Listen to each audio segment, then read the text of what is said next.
La Facultad de Medicina CLAE y Canal 7 se complacen en presentar Crecer en Salud.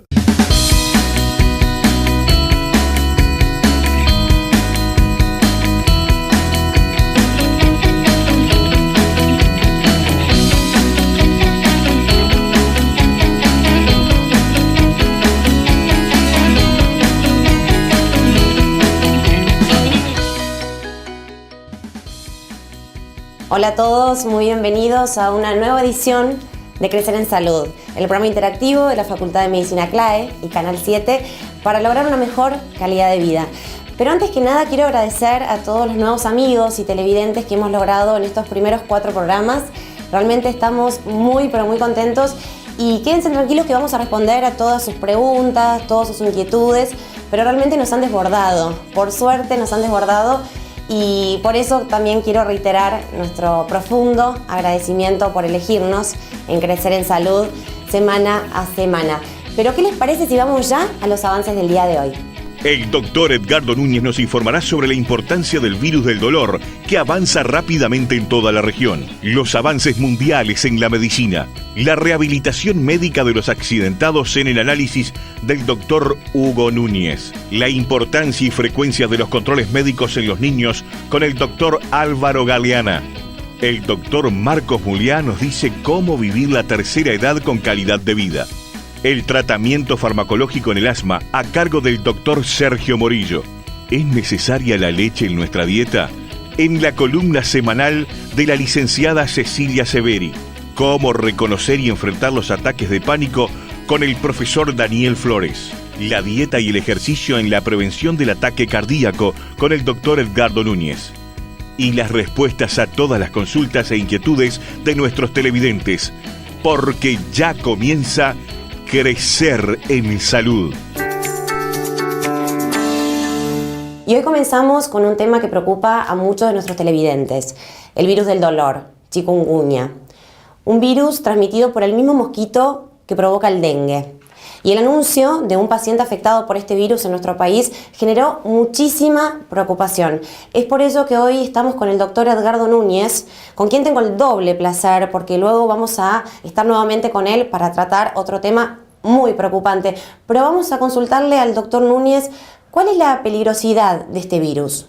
Bueno, poco es lo que sabemos en estos lares, porque por suerte por ahora es una enfermedad que no tenemos, ¿no es cierto? Pero bueno, se trata de un virus que es transmitido por el mismo mosquito que transmite el dengue, el Aedes aegypti, un virus que produce un cuadro febril caracterizado sobre todo por mucho dolor muscular, por eso es que se llama el virus es decir, la enfermedad que produce te dobla del dolor, muchas mialgias, muchas artralgias, sobre todo dolores musculares, articulares, fiebre alta, puede dar cuadros digestivos, algún toque hepático. Entre lo que sabemos tiene un periodo de incubación corto que va entre 3 y 7 días y un periodo de estado, o sea, de la enfermedad, que dura aproximadamente entre 7 a 12 días. No se trataría de una enfermedad potencialmente grave de entrada, y que puede ocasionar algunas secuelas a largo plazo, fundamentalmente a nivel del aparato locomotor, con dolores articulares, empuje de artritis, como secuelas, ¿no?, de la enfermedad contraída por este virus. Es cierto también que en las personas debilitadas, inmunodebilitadas, en los mayores de 65 años o en los muy pequeños, este virus puede hacer más estragos que en un adulto sano, como cualquier virus, ¿no es cierto? Y ahí sí pueden aparecer complicaciones como enfermedades respiratorias más graves, enfermedades neurológicas como encefalitis, o lo que se llama el síndrome de Guillain-Barré, un tipo de parálisis muscular, pero eso se daría sobre todo en pacientes, ya le digo, con disminución de la inmunidad, ¿no? ¿Y cómo se produce? Bueno, esto se produce a través de la picadura del mosquito, o sea que tiene que existir el vector para controlar la enfermedad. El vector es el Aedes aegypti, el mosquito del dengue, que en Uruguay en estos momentos ya hay, ¿no? Y para prevenirlo, ¿qué debemos tener en cuenta? ¿Cuáles son las recomendaciones que nos puede dar? Y bueno, las medidas de prevención son las mismas que hemos escuchado en todos estos años y que han tenido bastante efecto en la prevención del dengue. Es decir, evitar dejar aguas estancadas, bueno, todos los cacharros viejos, todo eso, eliminarlo de los domicilios, de los lugares públicos, fumigar bien, en épocas de calor, bueno, usar repelente, tratar de usar ropa de manga larga para evitar la picadura del mosquito, en fin, todo ese tipo de prevención, ¿no? ¿Hay determinadas épocas del año que pueden ser más riesgosas? Y en nuestra latitud es en las épocas cálidas, ¿no? Paradojalmente ahora estamos en un día bastante cálido, a pesar que estamos en agosto, pero son los meses cálidos y de mucho calor y humedad. Por eso tenemos el invierno que amortigua un poco este tipo de enfermedades. Por ejemplo, en América se ve principalmente en estos momentos, hay en el Caribe, en la zona del Caribe, en Venezuela y en algunas partes de Estados Unidos. Pero fundamentalmente en África es el lugar donde más hay, ¿no? No es una enfermedad común en nuestro país, entonces. No, como no, por suerte y hasta ahora no lo ha sido el dengue tampoco. Pero eso no quita que no debamos tomar todas las precauciones necesarias para evitar que se propague, ¿no es cierto? Doctor, y tanto este virus como hay otros nuevos que no son comunes ni en Uruguay ni en la región, ¿a qué se debe esto? Bueno, indudablemente podría haber muchas explicaciones y uno no es especialista, pero hay muchos cambios, el cambio climático es real, se habla de lo que ha sucedido y lo que sigue sucediendo en el Amazonas, pero un hecho tangible que sí vemos es un aumento, hay un mayor número de barcos que transitan nuestras costas, y eso uno a veces lo objetiva mirando simplemente el horizonte nuestro, y eso nos ha llevado a que personas que normalmente no son habitantes de nuestro país, por distintos tipos, terminan enfermándose y vengan a nuestros medios. Yo comentaba recientemente de que en los últimos 6 meses hemos tenido, en 25 años de experiencia, dos casos de malaria, una enfermedad que no es para nada prevalente en nuestro medio, sin embargo eso se está empezando a ver, y bueno, es un poco una alerta simplemente de que esas cosas pueden pasar. Hay un brote, todos saben también que de ébola en África, y no es que creamos alarmas, pero son posibilidades que se pueden dar y hay que tomar las precauciones. De todas maneras hay que tomar precauciones, hay que estar tranquilo de que esto todavía está lejos y hay que tomar las medidas de prevención que las autoridades sanitarias recomiendan, ¿no? Y ante cualquier duda consultar al médico. Sí, por supuesto, eso como siempre. Como siempre. Con el doctor Núñez retornaremos luego para tratar la prevención de los ataques cardíacos. Pero como todas las semanas, vamos con los avances a la medicina. Un páncreas artificial es el mejor invento de 2013. Un páncreas artificial que puede implantarse a enfermos de diabetes y que libera la insulina que requieren esos pacientes fue elegido como el mejor invento del año en el Reino Unido, según informó ayer la Universidad de Montfort Leicester. La inventora es Joan Taylor, catedrática de la farmacia en esa universidad. Se trata de un pequeño aparato que se elaboró con la colaboración de la empresa de tecnología médica Renfrew Group International. Este increíble aparato desarrollado por Renfrew no solo eliminaría la necesidad de inyectar insulina manualmente, sino que también garantizará que se administren las dosis exactas cada vez, afirmó Taylor. Se calcula que el Servicio Nacional de Salud del Reino Unido realizará los primeros implantes en aproximadamente 10 años, según indica un informe publicado en Telesur, donde se destaca que los científicos harán las primeras pruebas clínicas en 2016. El invento recibió el galardón en el Gadget Show Live, una feria de tecnología auspiciada por un programa de televisión británica que se celebra en Birmingham, Inglaterra. Al controlar los niveles de glucosa en la sangre de forma tan efectiva, deberíamos poder reducir los problemas de salud relacionados, señaló la inventora. Taylor indicó que la diabetes cuesta actualmente 1 millón de libras, 1,2 millones de euros, la hora a la sanidad pública y la mayor parte se gasta en tratar complicaciones. ¿Cómo funciona? El páncreas artificial debe ser implantado quirúrgicamente en el cuerpo, donde está diseñado para liberar cantidades precisas de insulina al flujo sanguíneo. Según explican sus inventores, cada 2 semanas hay que rellenar con insulina el aparato y ellos apuntan a que servirá tanto para pacientes de diabetes tipo 1, dependientes de la insulina, como algunos enfermos de diabetes tipo 2 que también requieren inyecciones. El páncreas no es electrónico, sino que funciona con un gel polímetro que automáticamente controla la liberación de insulina, lo que, según los expertos, minimiza el riesgo de rechazo por parte del paciente. Un arma contra el dengue. Los médicos brasileños esperan contar en poco tiempo con su propia tecnología para contener brotes de dengue. En Natal Noreste, una nueva aplicación para teléfonos inteligentes podrá alertar a los residentes sobre dónde hay concentración de mosquitos y casos de dengue con solo el toque de un dedo. La aplicación fue desarrollada por el inventor académico Ricardo Valentín en colaboración con el epidemiólogo Ion de Andrade, que trabaja para la alcaldía de Natal. Si alguien identifica el dengue, lo señala en el mapa, y eso no permite ver, se está desarrollando y reaccionar inmediatamente para impedir que siga extendiéndose, sería lo correcto, dijo Andrade. La aplicación Observatorio del Dengue está actualmente en la fase de prueba, pero se espera que ya esté disponible en la línea a fin de mes. Cuando comience a funcionar, permitirá a las autoridades saber exactamente dónde actuar.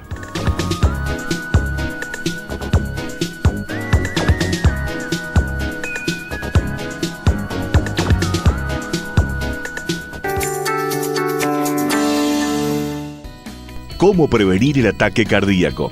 ¿Es necesaria la leche en nuestra dieta? El control médico de los niños. Un instante y retornamos con ustedes.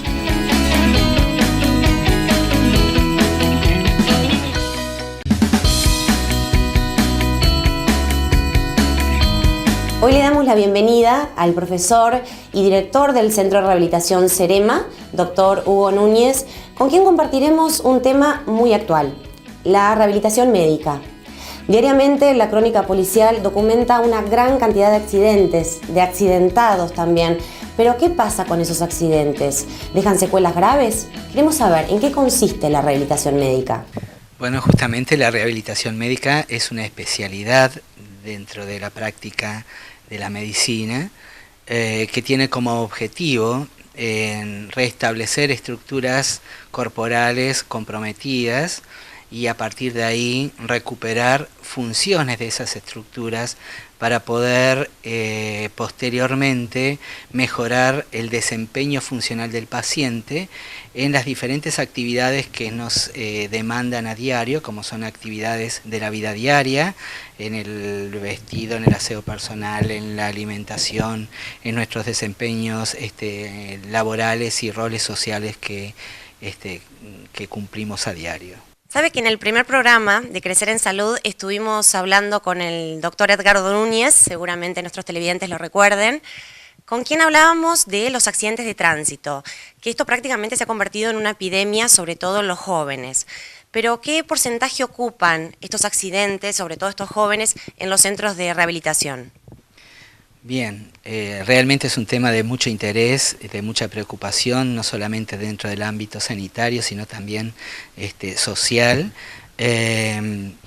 Y dentro de un centro de rehabilitación, por ejemplo en nuestra institución, en Cerema, las discapacidades severas promovidas por accidentes de tránsito alcanzan aproximadamente un 47% de los pacientes con severas discapacidades. El abordaje de estos pacientes va a depender obviamente de las estructuras comprometidas, de la severidad del daño y del terreno clínico, es decir, del estado de salud prelesional que tenía este paciente. Y también juega un rol muy importante el contexto sociofamiliar y el contexto medioambiental en el cual se desempeñaba este paciente. Habitualmente las patologías determinantes de discapacidades más severas en consecuencias de los accidentes de tránsito son los traumatismos encéfalos-craneanos graves y los traumatismos raquimedulares determinantes de las paraplegias y las tetraplegias. es decir, las que comprometen la movilidad de las extremidades inferiores o de las 4 extremidades en las personas. Ambas son entidades muy críticas. El paciente debe sortear en primer lugar, y lo vive en etapa hospitalaria, superar el compromiso vital por el cual está cursando, y una vez estabilizadas las lesiones, las estructuras que comprometen su pronóstico vital, y una vez otorgada el alta hospitalaria, entonces el paciente ingresa a un programa de rehabilitación. Si bien en las primeras instancias, ya desde la unidad de cuidados intensivos, han debido de tomarse medidas sobre todo de prevención de complicaciones, a lo que se le denomina prevención secundaria, y que facilite el ingreso del paciente una vez otorgada la alta hospitalaria a los programas de rehabilitación. Cuando hablamos de traumatismos encéfalos-craneanos graves, tenemos que considerar que la discapacidad en estos pacientes está asignada mayormente y casi que en un 70% por los trastornos neurocognitivos, es decir, aquellas funciones encefálicas que tienen que ver con la atención, con la memoria, con la identificación de problemas, con la ubicación temporoespacial, que en definitiva comprometen mucho el desempeño del paciente dentro del hogar y mucho más aún, por supuesto, en la sociedad. Es muy difícil en estos pacientes lograr el retorno a la escolarización o el retorno laboral. Menos es el compromiso físico en estos pacientes, pero cuando está presente también es de alta complejidad. Doctor, y seguramente no todos se recuperan favorablemente. ¿Qué porcentaje que no se recuperan o que quedan con secuelas graves? Bueno, les puedo decir que no numéricamente, pero es muy alto el porcentaje de los pacientes que quedan con secuelas. Son menos los pacientes que logran alcanzar un nivel de funcionalidad que les permite reintegrarse a nivel comunitario. Son muchos los pacientes que quedan con secuelas graves, deficitarias desde el punto de vista motor o deficitarias desde el punto de vista neurocognitivo. Lo que hay que hacer en estos casos justamente es tratar de hacer un balance entre los déficits y las funciones remanentes y conjuntamente con el paciente y abordado desde diferentes disciplinas, posicionar al paciente en un diferente estado de salud al estado prelesional. En realidad no es un paciente que esté con una enfermedad, sino que está en una situación secuelar, y poder reestructurar la funcionalidad de este paciente para alcanzar el máximo de autonomía, que en estos pacientes con lesiones tan severas el compromiso funcional es muy alto, pero por lo pronto también cuando se desarrollan las actividades de reparación de estructuras y de recomposición funcional, lo que podemos decir es que el 100% de los pacientes mejoran su capacidad funcional, lo que no es igual a que el 100% de los pacientes alcancen un nivel de funcionalidad de autonomía. En la medicina son muy importantes los controles médicos, pero más aún en la pediatría. Es por eso que invitamos nuevamente al profesor Galeana para conversar sobre la importancia y la frecuencia de estos controles. El control es un hecho muy importante en los primeros años de vida y también probablemente en la adolescencia también. El control pediátrico es algo necesario justamente para lograr que el pediatra detecte en forma precoz alteraciones en el crecimiento o alteraciones en el desarrollo normal de los niños. Usted sabe que en el control pediátrico el pediatra va a ir controlando no solo su peso y su estatura, va a ver cómo está creciendo, sino que también va a ir evaluando ciertas áreas como el área motora, ver si el niño sostiene la cabeza, si el niño se sienta, si el niño es capaz de pararse, si el niño camina. Cada uno de esos ítems tiene un momento adecuado para hacerlo y con los controles uno puede detectar si hay un retraso en el área motora, pero no importa solo el área motora, el área social también, que el niño sea capaz de fijar la mirada, ahí se estamos evaluando la vista, pero también fijar la mirada y ver el desarrollo en lo sensorial, el desarrollo en las conductas sociales del niño, si el niño busca la voz de la madre, si el niño sonríe cuando la madre le habla, son todos aspectos del desarrollo neuropsicológico muy importantes en el niño que deben ser tomados en cuenta y que es lo que un poco va evaluando en el control pediátrico. Por eso es tan importante que el control pediátrico sea realizado por un médico pediatra que es el que maneja esta actividad y sea realizado periódicamente controlando los ítems que va logrando el niño desde el momento de su nacimiento y en todo su crecimiento. Y ya que habla de la importancia de estos controles, ¿con qué frecuencia debemos llevar a nuestros chicos al pediatra? La frecuencia va a depender un poco de las modificaciones que ocurren entre los controles, entre dos controles. Entonces, los niños más pequeños, en el momento del nacimiento, previo al nacimiento, el pediatra, el neonatólogo, realiza un control general del niño, lo que se llama un examen largo del niño, y se sugiere que dentro de los primeros 4 o 5 días sea nuevamente controlado después de que se va de alta. Dentro del primer mes se sugieren siempre al menos 2 controles, o sea, uno a los 10 a 15 días de vida y el otro antes del mes, y entre el primer y sexto mes se realizaría un control por mes mensual, y entre el sexto mes y a partir del séptimo mes hasta el año un control cada 2 meses, y después, en la medida que el niño va creciendo, se van espaciando un poco más los controles. Entre el primer y el segundo año se realiza el control cada 3 meses, entre el segundo año cumplido y el tercer año cada 4 meses, y así sucesivamente, y después se hace cada 6 meses o cada 1 año los controles pediátricos. Es importante recordar que también los escolares y los adolescentes deben tener controles pediátricos, dado que a diferentes edades pueden surgir diferentes alteraciones. En el control pediátrico en el niño escolar o preescolar es donde van surgiendo los problemas a veces para hablar, los problemas para escribir. En el niño escolar más grande, los problemas del razonamiento.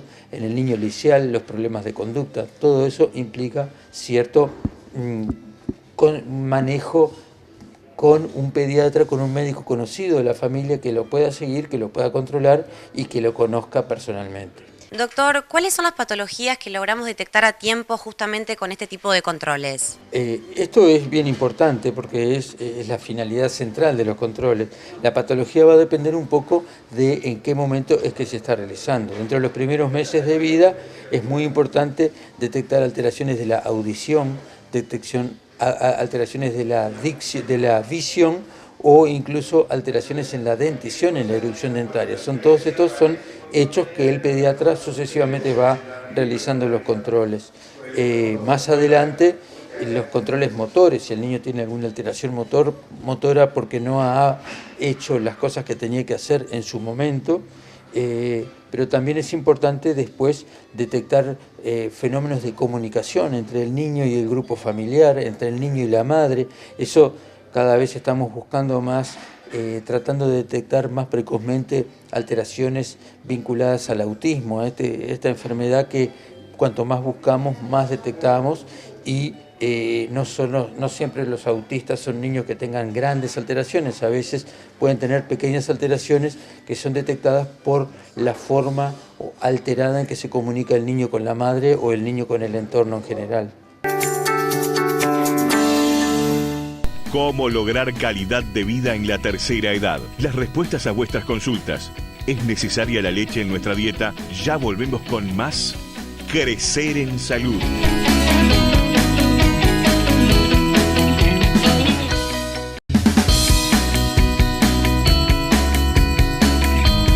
La tercera edad es un tema que merece mucha atención. Llegar a ella con buen estado de salud y calidad de vida debe ser nuestro objetivo. Es por eso que invitamos al doctor Marcos Muliá para hablar de este tema. Doctor, ¿qué entendemos por adulto mayor? Bueno, adulto mayor, hay un criterio, administrativo, que son los 65 años que se toma para evaluación administrativa para estudios epidemiológicos. pero el adulto mayor es mucho más complejo, es una población muy heterogénea. O sea, cuando vamos envejeciendo, cada vez vamos siendo más heterogéneos, más distintos. Entonces, hay que tener esa idea. Es una población heterogénea, que bueno, que va a tener algunos cambios por el paso del tiempo, y que el criterio de edad es solo desde el punto de vista administrativo, o sea, lo que interesa es la capacidad funcional. O sea que lo que determina el envejecimiento son las capacidades que vamos perdiendo, ¿no? Exacto, y en general vamos a tratar de que los pacientes pierdan la menor proporción de capacidades, y eso es todo un trabajo, digamos, de tratar las patologías, controlar, prevenir un montón de enfermedades y de complicaciones, y todo tratar de prevenir la incapacidad. ¿Y cómo está posicionado Uruguay respecto al resto del mundo? Uruguay en este momento es el cuarto país por índice de envejecimiento. Tenemos 14,1% de población de 65 años y más. En primer lugar está Japón con 25%, después la Comunidad Europea que anda alrededor del 18, el 20%, y Canadá con el 15%, y después venimos nosotros con 14,1%. En América Latina está primero Uruguay con 14,1%, segundo Cuba con 13%, tercero Argentina con 11% y cuarto Brasil con 8%. ¿Y existe discriminación, doctor? Porque solemos pensar que hay discriminación respecto al adulto. Existe, yo creo que eso está en base a estereotipos mal tomados. Hay un psiquiatra, Neil Butler, americano, que en la década del 70 ya planteó que había una discriminación, que era el ayeísmo o el viejismo, que era discriminación hacia la persona mayor por, digamos, suposiciones, por no bien fundadas.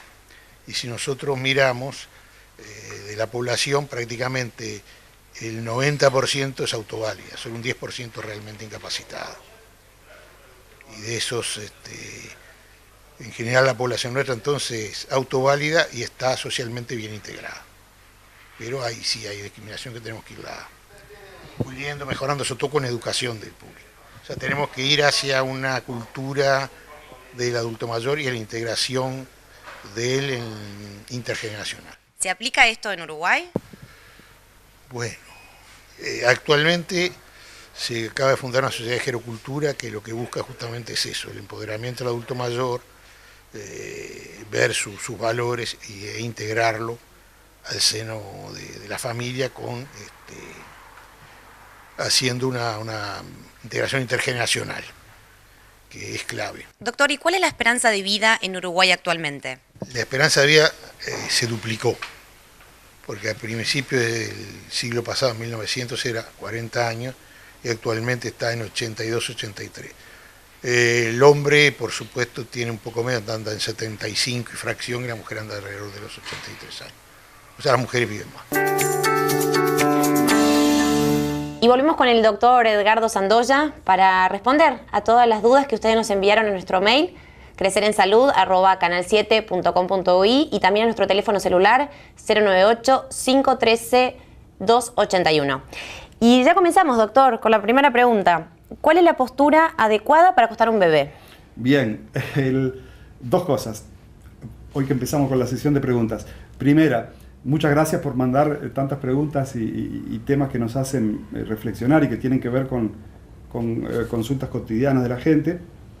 Como siempre, decimos, la respuesta es una respuesta general, ¿verdad? Pero en esto sucede como con la ropa, no hay un único talle para todo. Entonces, esta respuesta general luego deben contrastarla con su médico o su pediatra. Segundo, mi área en la facultad es la medicina basada en evidencia, y entonces ustedes verán que yo respondo preguntas de diferentes áreas, que no son mi campo de trabajo, que es la medicina cardiovascular. Pero lo que sí hacemos es, cuando recibimos sus preguntas, analizamos cuál es la mejor evidencia disponible hoy respecto a este tema, y las respuestas están basadas en eso. No es lo que opina el doctor Sandoya de tal cosa, sino cuál es la mejor información referida a este tema de acuerdo a lo que el estado del conocimiento hoy permite. La pregunta entonces era... ¿Cómo acostar? ¿Cómo acostar a los bebés? ¿Cuál es la postura adecuada para hacer dormir a un bebé? De esto ha habido de todo tipo, ¿verdad? La evolución a lo largo de los años ha cambiado mucho.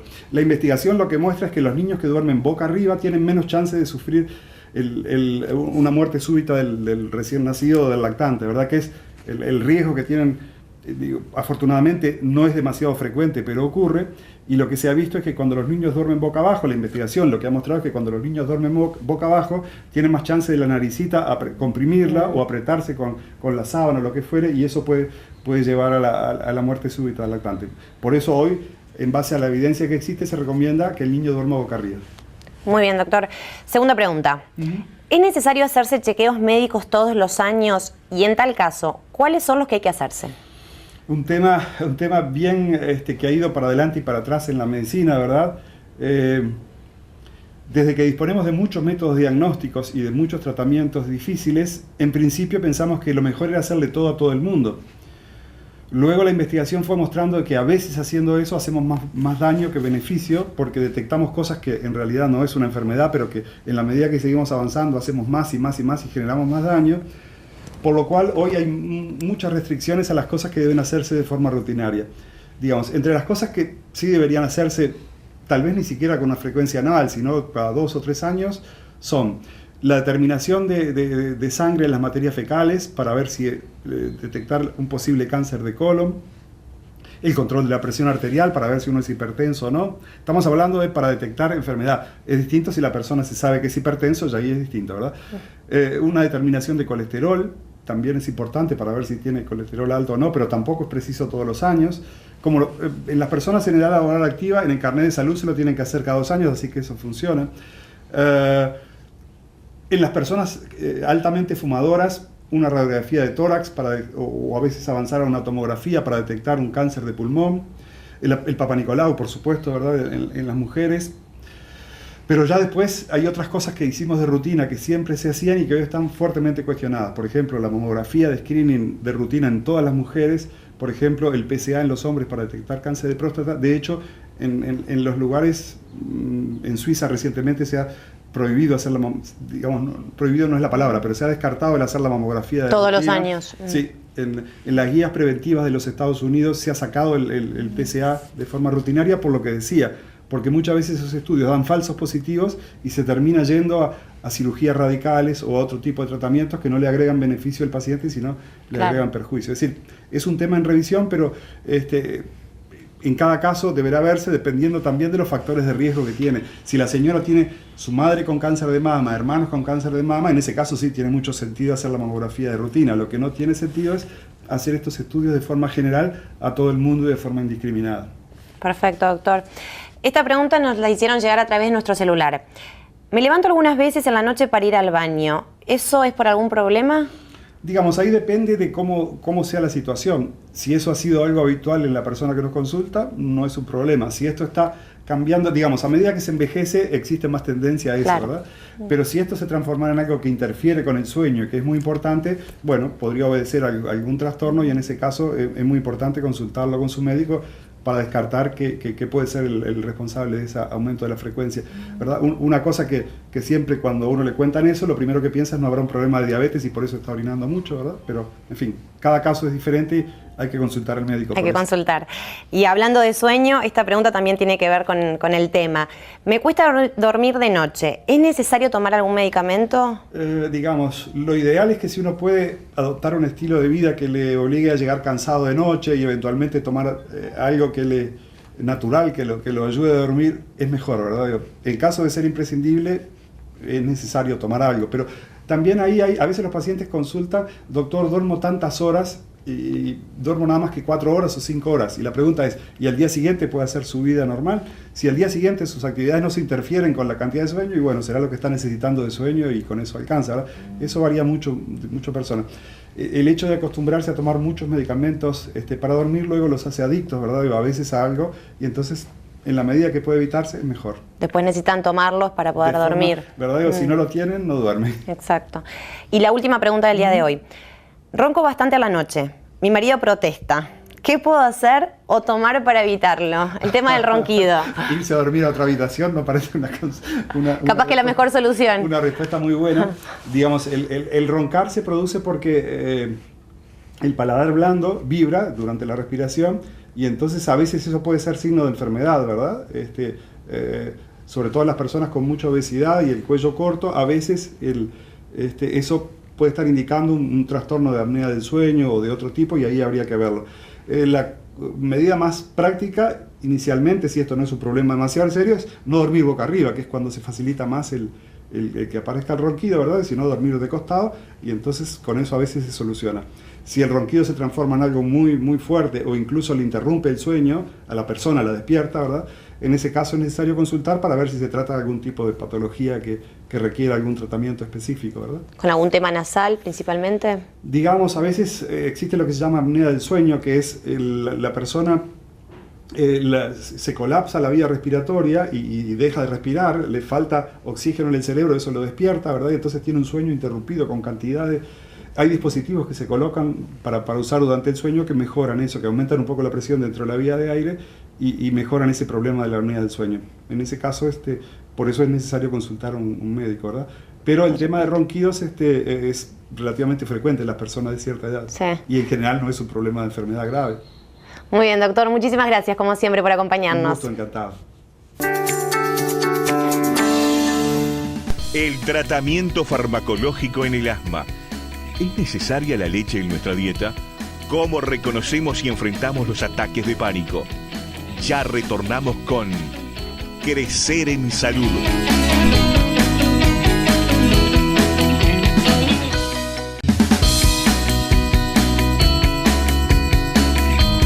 Muchas de las consultas que hemos recibido y que desde ya les reitero mi agradecimiento se refieren al tratamiento del asma. Es por eso que invitamos nuevamente al doctor Sergio Morillo para profundizar en el tema, pero en esta oportunidad vamos a hablar sobre el tratamiento farmacológico. Bueno, hoy básicamente contamos con, por suerte, medicamentos muy seguros para el tratamiento del asma a diferentes edades, pero que básicamente son los medicamentos preventivos del asma y los rescatadores cuando ya los síntomas o la crisis está instalada. Fundamentalmente me gustaría básicamente hablar de los preventivos que como la palabra lo dice, intentan que el paciente no se ataque, es decir, están orientados a llegar antes de los síntomas, ¿no? Lo primero, saber que el tratamiento preventivo del asma requiere que la medicación se realice todos los días. Y por periodos que va a determinarse con el médico, depende del perfil del asmático. Hay asmáticos que se atacan en otoño y primavera nada más. Bueno, en otoño y en primavera el asmático pasa con el preventivo. Todos los días. Y lo que cuesta mucho que la gente entienda, porque antes el tratamiento era de otra manera, que así se sienta bien, tiene que hacer el tratamiento, ¿no? Es decir, él se levanta, se hace el preventivo y antes de irse a dormir se hace el preventivo también. ¿Por qué? Porque la duración del medicamento es 12 horas. Entonces, cada 12 horas el preventivo se tiene que estar realizando. Eso estamos hablando de los corticoides inhalados. Y después hay otro tipo de preventivo que es a nivel de comprimidos, como es el Montelukast, que es un antileucotrieno, es un medicamento relativamente nuevo en el asma, que también nos ayuda mucho, tanto en niños como en adultos, para el control de los síntomas. Doctor, ¿los pacientes le tienen miedo a la medicación? Acá lo importante es, primero, perderle el miedo a la medicación del asma, eso es muy común, y está basado en que en tiempos pasados, estamos hablando de 1950, 1960, ¿no? La medicación para el asma hacía mal al corazón, y era cierto, es decir, daba taquicardia, arritmia, era medicación compleja para manejar, y los asmáticos a veces tenían complicaciones importantes debido a la medicación. Hoy en día contamos con medicación que carece absolutamente de riesgo, que es muy raro que se presenten taquicardias o arritmias vinculados sobre todo a la medicación preventiva, a veces con salbutamol, que es la medicación de rescate. Podemos algunos pacientes quejarse de un poquito de taquicardia, que más que aumento de la frecuencia cardíaca no nos va a suceder. ¿Puede hacernos una demostración de cómo utilizar los inhaladores? Los inhaladores son dispositivos que, si bien los conocemos mucho, lo hemos visto, no siempre la técnica de inhalación es correcta. Y acá hay una cosa importante, y es que si el medicamento no llega al pulmón, no actúa. Como en el Dr. House, que le pregunta, y dígame, ¿usted cómo se hace el inhalador? Y la persona hace así, ¿no? Como si fuera un perfume, ¿no? Es decir, ahí no va a tener efecto. Y si lo hacemos sobre la boca y no hacemos bien la técnica, digamos, la nube, que no sé si se va a ver, pero en general se ve, que genera estos dispositivos, no es bien aspirada, no llega al pulmón, no va a tener efecto. Entonces es muy, muy, muy importante hacerse bien los disparos del asma. Preguntar, que el médico le enseñe, ¿no? Brevemente lo podemos decir acá, hay que sacar todo el aire, vaciar los pulmones del aire, poner el inhalador en la boca, que la boca cubra todo el perímetro del inhalador y empezar primero a respirar, y mientras mantenemos una respiración profunda, ¿no? Ahí agregamos el spray, para que el aire que va entrando al pulmón agregue el spray y vayan los dos, aire y spray hacia adentro, ¿verdad? Hacerlo acá adentro, quizás podamos estar viendo algunas imágenes que yo aporté a la producción para ver cómo es que sucede esto. Así que esto es muy importante. A veces podemos mejorar la llegada, esta es un tipo de inhalocámara, hay muchos en el mercado. Esta lo bueno que tiene es su tamaño, que es práctico, si bien para el adulto es ideal que sea un poquito más grande, tiene un tamaño práctico que se puede llevar, transportar con facilidad, no se rompe, ¿no? Es un material duro, y además es antiestática, porque ¿qué pasa? A veces las inhalocámaras de plástico tienen estática, y cuando uno hace la medicación adentro, la medicación se pega a las paredes. Saber que estos dispositivos ayudan mucho, no requiere tanto esa coordinación de la que yo hablaba, y tienen, veamos, ¿no? Yo no puedo ver hacia otra vez porque tiene una válvula que permite que si la persona se equivoca y sopla, el aire sea despedido por los costados, y sí, cuando la persona aspira hondo, inspira, el medicamento vaya hacia la vía aérea. Esto mejora mucho el rendimiento de este tipo de medicación, son fáciles de usar, se pone de un lado, ¿no? No todos se tienen que batirla, pero la mayoría sí, se bate bien, se pone acá, se tira adentro, y del otro lado, enseguida, ¿no? No como lo hice yo media hora después, pero la respiración tiene que ser bien lenta y profunda, bien lenta y profunda, llenando el pulmón y aguantando después el aire, en los dos casos, ¿no? Directo y con inhalocámara, se tiene que aguantar el aire para que el medicamento se una a las paredes. Y yo sé que estamos ahí en el tiempo, pero quiero mostrar dos cositas más rapiditas. Hay inhaladores de polvo seco, este es un inhalador nuevo, hay dos tipos de dispositivos, el Discus, esto tiene unas partículas adentro que se rompen cuando hacemos el gatillo, y acá tenemos que expirar. Es mucho más fácil, más rápido, no requiere tanta coordinación, sí un poquito más de fuerza, porque acá en el spray es el propio medicamento el que tira el spray, acá lo tenemos que sacar nosotros, ¿no? Al hacer la inspiración profunda. Acá yo tengo el dispositivo que muestra con ruido. Tenemos que lograr hacer pasar el aire, pero es mínima la presión negativa que tenemos que generar, y que en general los pacientes la logran. Este es otro tipo de dispositivo, lo mismo, se gatilla con la manijita de abajo, la ruedita, y también después tenemos que inspirar. Estos dos son dispositivos de polvo seco, siempre es recomendable después de hacerse los inhaladores preventivos de enjuagarse la boca, los corticoides, porque a veces lo que pueda quedar en la boca puede generar un hongo. Y son dispositivos nuevos, son muy útiles, requieren mucho menos coordinación y a veces no requieren de tanta cosa para poder hacer bien un disparo. Y bueno, por último, hay un dispositivo que controla el asma, que nos permite saber cómo estamos hoy, así como el hipertenso se toma la presión, o el diabético se pincha el dedito para ver cómo está el azúcar, el asmático puede medir su pico flujo expiratorio. Esto es una medida muy válida, tiene que ser un soplido máximo, con máxima intensidad. Voy a hacer una demostración breve, se ha separado, lo estamos haciendo sentado. Desde capacidad pulmonar total, lleno el pulmón de aire y soplo bruscamente, rápidamente, y obtengo un valor, ¿verdad? En este caso es unos 570 más o menos. Esto si bien hay tablas de normalidad, lo más importante es que el paciente sepa sus valores, cuál es su mejor valor. Entonces ahí se genera lo que se llama el semáforo. Entonces ponemos entre mi mejor valor, que es 570, siempre se hace 3 veces, ¿no? Y se elige el mejor de 3, se sopla 3 veces, y el mejor de 3 se elige. Entonces hacemos una regla donde entre el 100 y el 80% de ese valor estamos bien, es zona verde, no hay cambios. Ese valor de 80% también calculamos para el mejor valor el 60%, ¿no? Del mejor valor se calcula el 80 y el 60.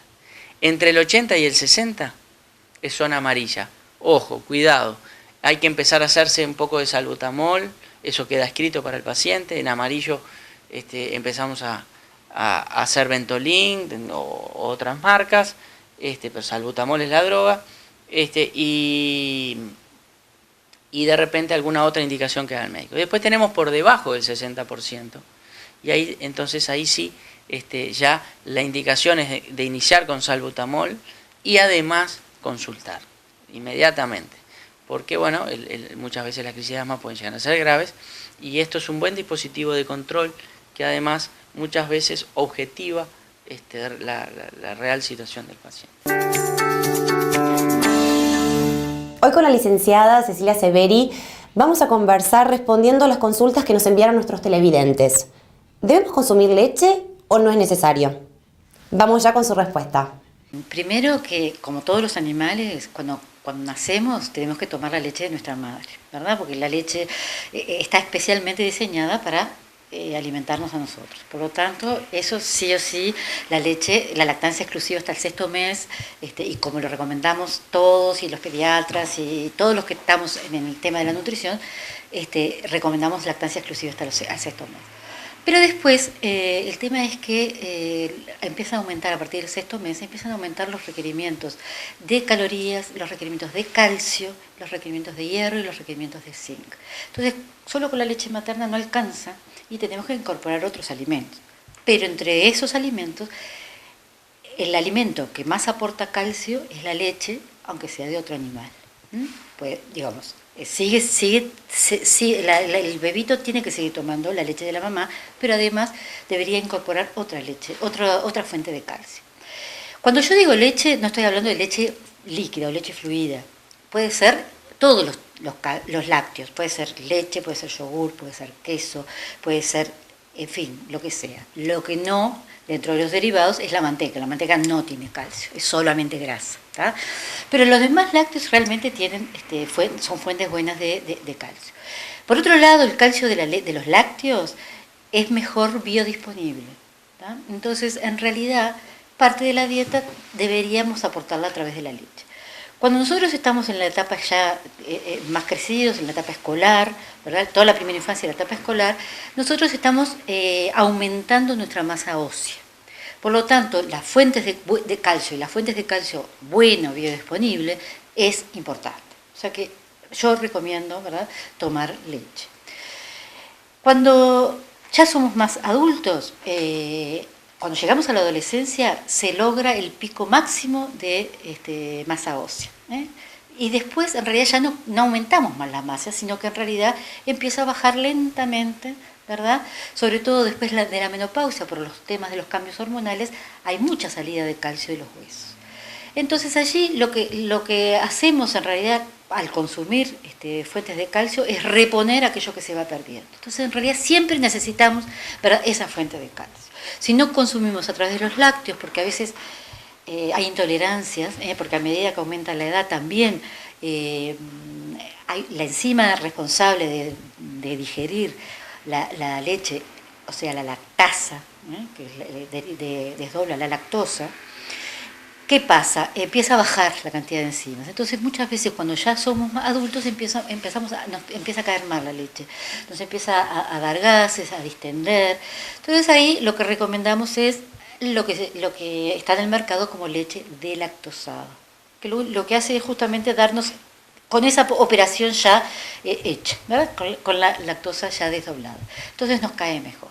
Doctora, y ya que mencionó la intolerancia a la lactosa, hay personas que no pueden consumirla desde pequeña.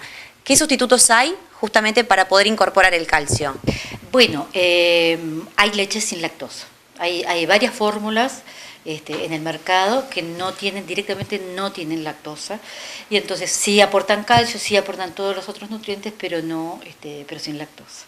Así que en realidad son pocos los casos, porque en realidad muchas veces hay como intolerancias transitorias a la lactosa cuando los niños cuando los lactantes, y eso después de los 8 meses, en la mayoría de los casos pasa, y después toleran perfectamente. Doctora, entonces, ¿el calcio solamente lo encontramos en la leche? ¿Esto es así? Seguro, porque tenemos calcio en otros alimentos, ¿verdad? La selga, por ejemplo, es muy rica en calcio, pero el problema es que como está acompañada de las fibras, etcétera, la disponibilidad a nivel del organismo es mucho menor.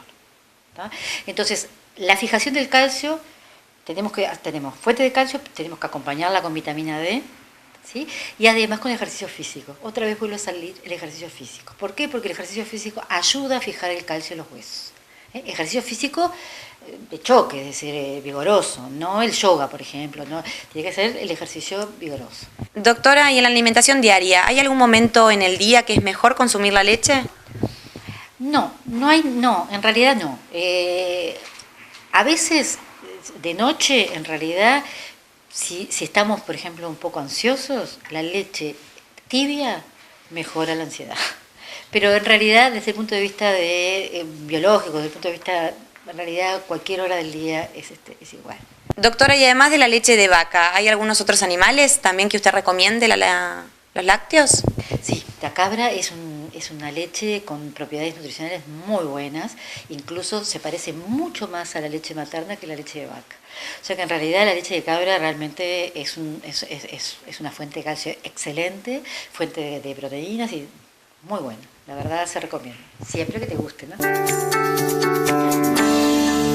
La dieta y el ejercicio en la prevención del ataque cardíaco con el doctor Edgardo Núñez. ¿Cómo reconocemos y enfrentamos los ataques de pánico? Ya retornamos con Crecer en Salud.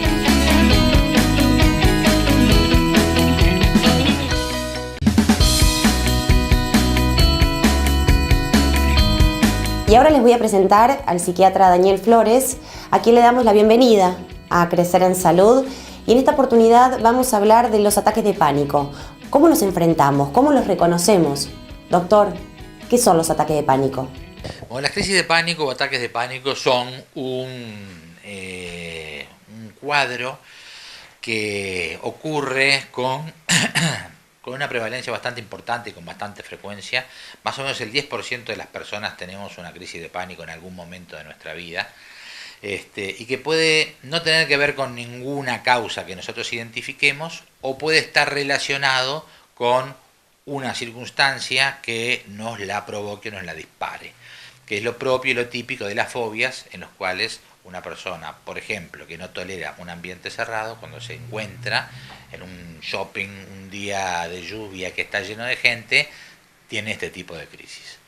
Este tipo de síntomas han sido descritos hace mucho tiempo. La primera descripción así formal y seria es del siglo XVIII y la hizo un médico norteamericano que describió la crisis en soldados en situación de combate, y la descripción se corresponde a lo que hoy está en todos los textos como crisis de pánico, o sea que es una entidad que ha sido conocida y descrita hace ya más de 200 años. ¿Y por qué, doctor, hoy escuchamos tanto hablar de estos ataques de pánico? Porque antes no se le llamaba ataque de pánico. Antes, entre los de la profesión psiquiátrica y de la psicología, se le llamaba crisis de angustia, porque se seguía la nomenclatura de la escuela francesa, y esta denominación de crisis de pánico se corresponde a la nomenclatura anglosajona y particularmente norteamericana, que ha sido conocida y difundida en el Uruguay en los últimos 20 o 30 años, pero existía con otro nombre, digámoslo así. ¿Cómo describiría usted un ataque de pánico? ¿Cómo lo sentimos nosotros cuando estamos padeciendo un ataque de pánico? Es muy clara la correlación de la palabra con lo que se siente. En una crisis de pánico, el paciente siente de golpe que está por morir o está por enloquecer, que nadie lo va a poder auxiliar, le falta el aire, tiene fuertes latidos y palpitaciones cardíacas, se siente a menudo mareado, siente un temblor, una hipersudoración, un malestar digestivo y tiene una sensación catastrófica de que le está por pasar algo horrible y que no tiene arreglo además. Esa sensación dura unos segundos, pero después deja posteriormente un condicionamiento, porque es tan dura la experiencia que luego, con el tiempo, aparece un temor a que eso se repita en un momento inesperado, y entonces la persona empieza a estar auto-observándose, auto-midiéndose, evitando ir a lugares en los que no se siente seguro, etcétera, porque se siente vulnerable frente a eso. Y una sensación de constante angustia también. Y una sensación de constante inseguridad y zozobra y angustia. Y muchas veces restringe mucho su vida y sus salidas por el temor a que se le repita ese malestar, que a menudo además no puede ser comprendido por los otros. Porque estos pacientes van al médico, les hacen los estudios cardiológicos, le dicen no tenés nada, pero no les alcanza con eso, porque cuando se les repite y vuelven a sentirse mal, tienen la certeza por la experiencia de que les está dando nuevamente un ataque cardíaco o algo por el estilo. Y vuelven a ir al médico cardiólogo y así van sumando electrocardiogramas y consultas y ecocardiogramas y la familia los mira de reojo y dice, pero no te pasa nada. Exacto. ¿Podemos decir entonces, doctor, que es algo netamente emocional? Sí, es emocional como son todas las patologías psiquiátricas. Hay una desregulación neurobiológica. Todas las personas tenemos un sistema de alerta frente al peligro, que es parte de nuestro instinto de supervivencia. Si nosotros ahora estamos aquí y de golpe, no sé, aparece allí una víbora venenosa que se nos acerca, vamos a tener una respuesta normal, adaptativa, frente a esa amenaza. Entonces, muchas de estas cosas que yo acabo de describir las vamos a sentir. Pero, ¿qué es el pánico? Es esa respuesta de terror frente a una amenaza, pero sin un estímulo real. ¿Qué es lo que sucede? Que en el sistema nervioso se activan los sistemas, las estructuras que responden cuando nos encontramos en peligro, sin que ese peligro sea real y se pueda evidenciar. O sea que es la respuesta frente a una víbora imaginaria. Los ataques cardíacos nos preocupan a todos. Sin embargo, muchas veces no prestamos atención tanto a la dieta y al ejercicio, que son realmente muy importantes en su prevención. Es por eso que estamos con el doctor Edgardo Núñez para conversar sobre la importancia que realmente le debemos dedicar tanto a la dieta como al ejercicio para prevenir estas enfermedades cardiovasculares. Bueno, son dos, como habíamos mencionado, la obesidad y el sedentarismo son dos de los factores de riesgo que debemos combatir y que podemos combatir. Por lo tanto, los dos tienen suma importancia. El ejercicio es muy importante y no es demasiado complicado cuando uno pretende que el paciente haga ejercicio para corregir el sedentarismo, ¿no? ¿Debemos consultar al médico antes de comenzar a ejercitarnos, a hacer ejercicios? Siempre es conveniente, previamente a iniciar un plan de ejercicios, tener una revisación médica y una consulta para no llevarse una sorpresa. Pero, ¿qué tipos de ejercicios se recomendarían? Y es muy sencillo, es decir, lo mínimo que uno pretende es que el paciente camine por lo menos 30 minutos 3 o 4 veces por semana. Caminar, simplemente eso. Y lo ideal es que entre 45 a 1 hora por día y en forma regular. Lo interesante del ejercicio es la regularidad, que sea en forma continua y no aislada, ¿no? Porque de esa manera si no se pierde el entrenamiento. ¿Y en Uruguay, los uruguayos, somos proclives a hacer ejercicio? Lamentablemente la población uruguaya es una población con tendencia sedentaria, aunque eso se intenta corregir en estas épocas. Pero según los datos actuales, el 60% de la población uruguaya es sedentaria. Y en cuanto a la alimentación, ¿cómo nos alimentamos? ¿Comemos saludablemente? Bueno, ahí seguro, ahí tenemos otra contradicción vinculada a nuestra manera de comer, a nuestra tendencia a comer sobre todo derivados cárnicos. Entonces también son hechos a corregir. La alimentación saludable debe ser una alimentación basada fundamentalmente en un alto consumo de frutas y verduras, y tratando de disminuir el consumo de hidratos de carbono, y ya que nos gusta comer carne, bueno, tratar de que los cortes cárnicos que comamos sean cortes magros. Gracias, doctor Núñez. Y así llegamos al final de un nuevo programa de Crecer en Salud, el programa interactivo de la Facultad de Medicina CLAE y Canal 7 para lograr una mejor calidad de vida. Realmente muchas gracias. Recuerden escribirnos a nuestro mail y a nuestro teléfono también, 098-513-281, para responder a sus consultas. Nos volvemos a encontrar la próxima semana. Muchas gracias.